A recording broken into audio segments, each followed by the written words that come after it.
Magandang umaga.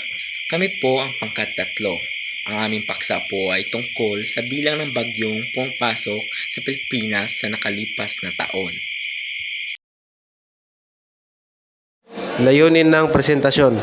Una, magbigay ng tumpak na datos ukol sa kabuuang bilang ng mga bagyong pumasok sa Philippine Area of Responsibility itong nakaraang taon 2025. Pangalawa, tukuyin ang mga buwan na may pinakamataas na aktibidad ng bagyo upang makatulong sa paghahanda.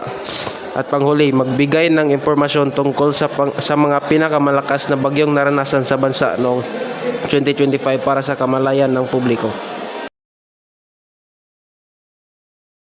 Alam mo ba kung bakit madalas namaan ng mga bagyong tropikal ang Pilipinas?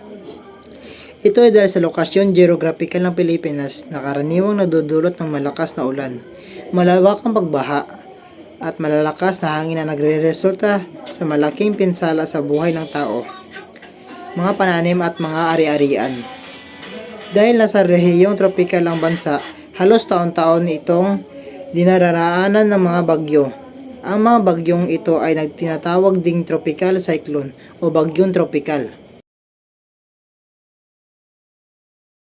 Karaniwang taon, muling naranasan ng Pilipinas ang pagpasok ng iba't ibang bagyo. Nagdulot ng malakas na ulan, pagbaha at pinsala ng maraming lugar. Dahil sa lokasyon ng bansa sa Pacific Typhoon Belt, hindi maiiwasan ang madalas na pagdaan ng mga bagyo taon-taon. Sa pagtalakay ng ito, tatalakayin ang bilang mga bagyo pumasok sa Pilipinas noong nakaraang taon at ang naging apekto ng mga ito sa bansa.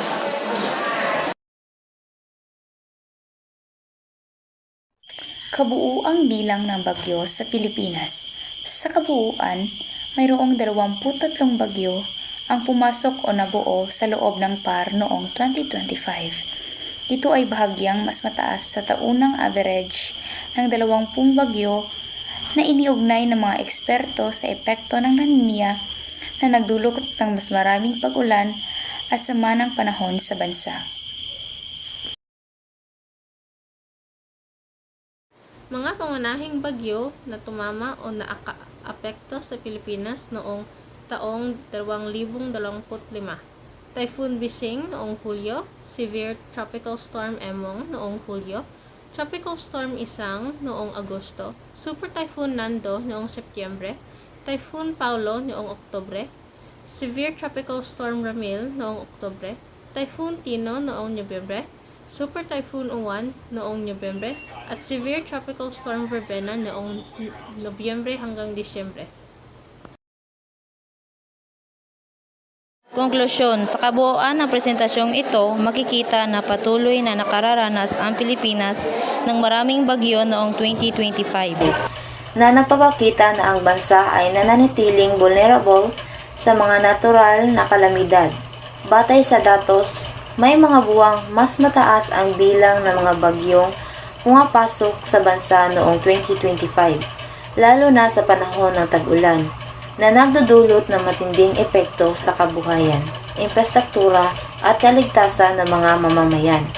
Ang mga pangunahing bagyo noong 2025 ay nagpapatunay kung gaano kahalaga ang maayos na paghahanda, maagap na babala at pagtutulungan ng pamahalaan at ng komunidad. Sa pamamagitan ng wastong pag-unawa sa datos, mas mapapalakas ang ating kakayahan na maghanda at umiwas sa mas malalang pinsala.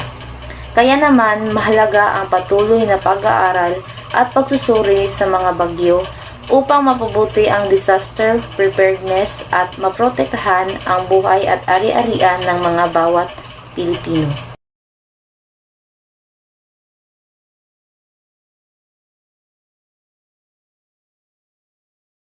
Salamat! Arigato. 감사합니다. Shushe.